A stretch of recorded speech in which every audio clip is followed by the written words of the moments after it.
Hello guys, welcome to this simple tutorial, and today I'm going to show you how to deploy frikadellen BAF from this GitHub repository of mine to a VPS, a Linux server in Chicago. In this case we're going to use Vultr because it's quite simple to explain. Now first of all, you're going to of course need a Vultr account. If you don't know how to create one, well, figure it out. That's not my problem. If you can't do that, then you probably shouldn't use macro. But once you've created an account, of course you need a balance and so on. And we're basically now gonna deploy a server. We're gonna go here to shared CPU because a full CPU is overkill for this macro if you're just gonna use one account. And we're gonna make sure that we are in Chicago. Then we turn off automatic backups. That is more or less useless. You don't need this at all. And we're gonna use the cheapest plan possible, which on Vultr, as it seems right now, on shared CPU is $5 a month. And it turns it on again. Holy shit. And for that, okay, that's wow, that's very overpriced. Anyways, yeah, this is just a tutorial. You can replicate this on any other provider. This is just a tutorial for Vultr. And yeah, we're gonna select the cheapest server we can get. We're sorting here the price, and this is the cheapest one. And then we select this, make sure it's Chicago. Then we can scroll down. Okay, wait, there's nothing to scroll down. Then we can configure the server. Operating system, where you're gonna use Ubuntu and the newest version 24.04. Don't use those releases that don't have 04 because these are long-term releases. They have support for nearly 7 years. These always get updated, so theoretically you can use 25.10, but I'm always using the long-term releases for, in this case, 24.04. Then we are going to give the server a host name. So you can just call this anything. You can just call it BAF or server. This is just the name of your server. It doesn't really matter what you put. I'm gonna put tutorial in here. Then we have, what is instance connectivity? You don't need anything of this. This is all just here so they get more money from you. Then we deploy the server. It's created. Then we go to our dashboard and it's gonna be installing. So we are gonna wait until it installs. In the meantime, you can already download an SSH client. For example, most people just use Termius. It's a Windows client, so I can't really use it because for Linux, which is the operating system on, they only support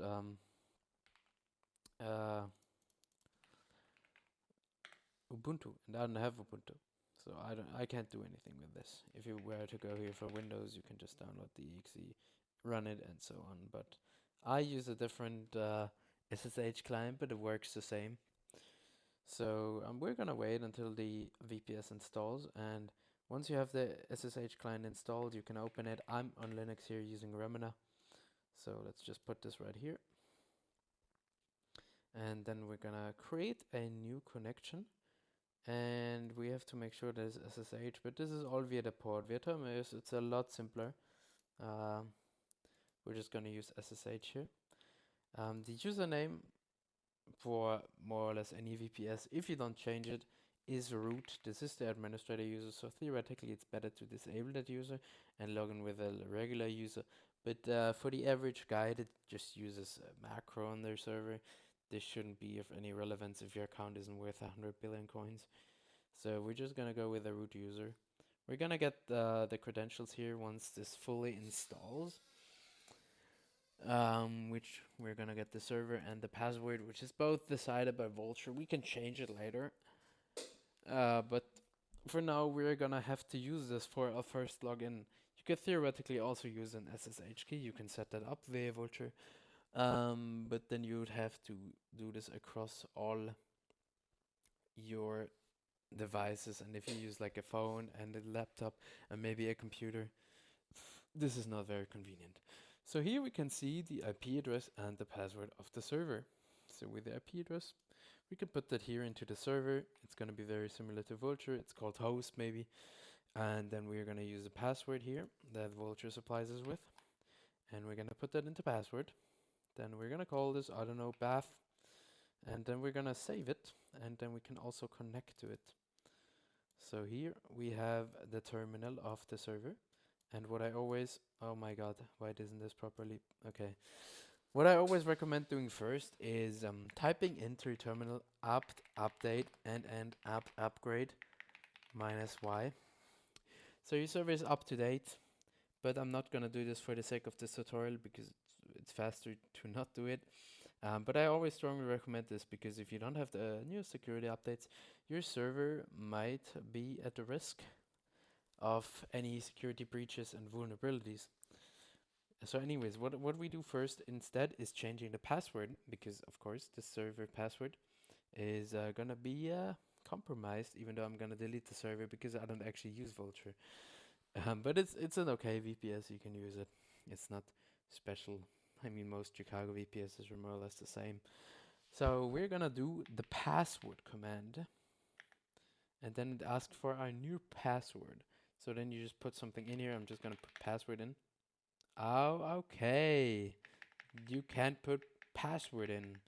So I'm gonna do banana 10. Oh my lord. Poop 1. Okay, well, you know how to change your password. That's gonna be your new password once you set one here. Anyways, what we do now is we actually get the macro, and this for the server is quite easy because I've put it in the Discord, in the BAF Discord. It's also in my own Discord here. In updates, I think it's pinned. This is exactly what you need to copy. So essentially what this does is here it downloads the file, and then it gives the server permission to run the file. So we're just gonna copy that really quickly, and then we can paste it here. On Linux, by the way, pasting is Control-Shift-V, but it doesn't work via this SSH client. It's very weird. But once you put that in, it will start downloading. Holy shit, Vultr has a slow connection. Okay. Anyways, it now downloaded. So if we do ls, which basically says show me what files are in this directory, we can see here is frikadellenbuff. And then if we want to run it, I recommend using tmux. Tmux basically makes it so that you can detach and attach sessions between devices. For example, I can really easily show this.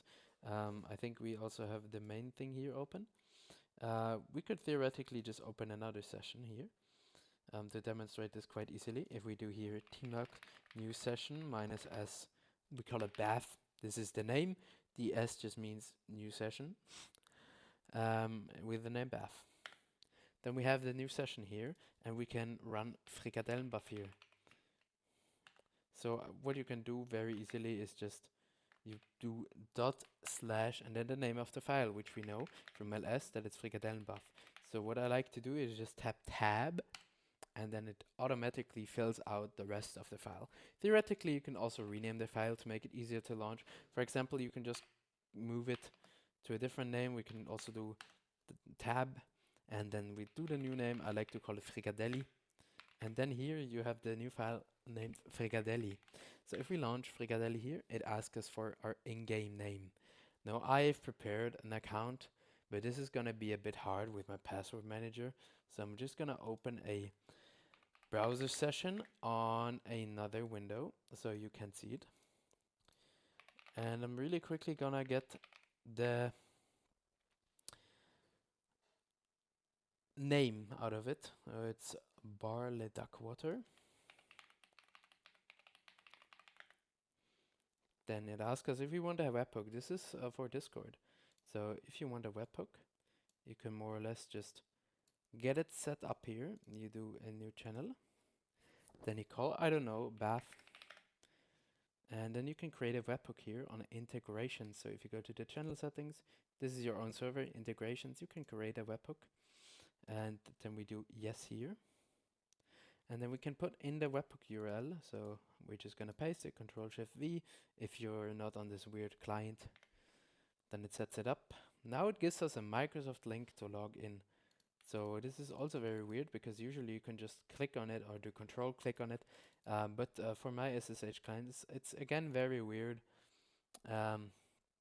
So we can basically put that in here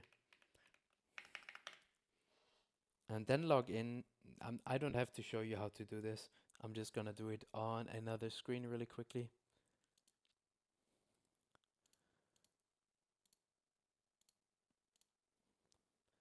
So once we have logged in, it says you've logged in Minecraft for Nintendo Switch, and then the macro is ready. Then we get the Kuffle link to log in. Also, you have to copy that to log into Kuffle. I can do this really quickly here. It's just my Google account.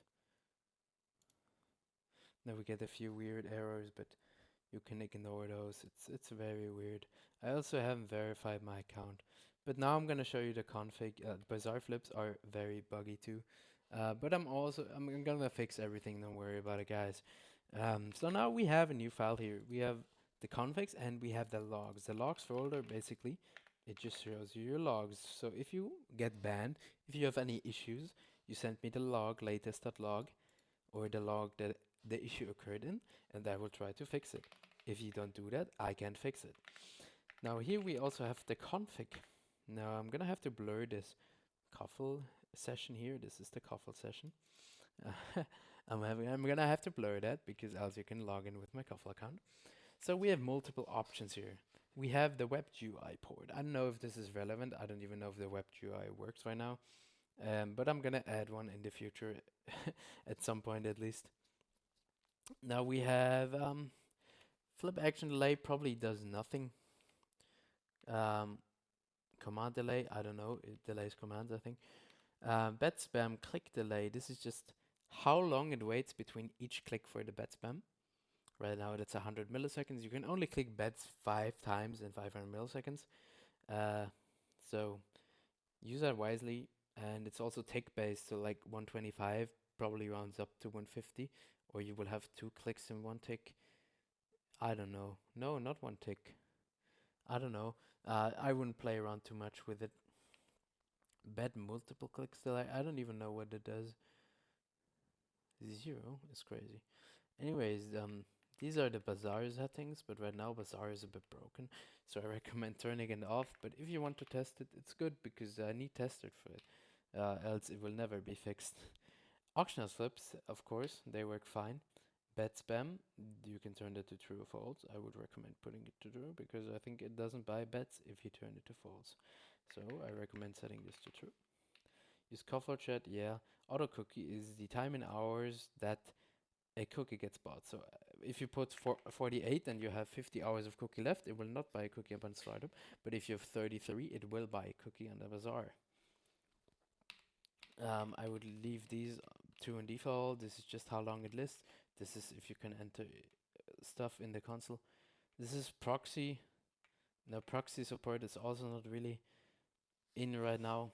Windows skip also isn't in. I don't even know if it's possible in 121, but that's essentially how you run Frikadellenbuff. You will get notifications to your webhook, of course, as you can see here. And yeah, that's it with the tutorial. It's not much to it. You just have to copy it and run it. That's about how the macro works. I hope you enjoyed the tutorial, I guess. And gonna see you maybe in the next one. I'm gonna fucking delete that Vulture server now. I don't need that. Frankly, Vulture is overpriced and they also do not respect your private data. So I enjoy just destroying it.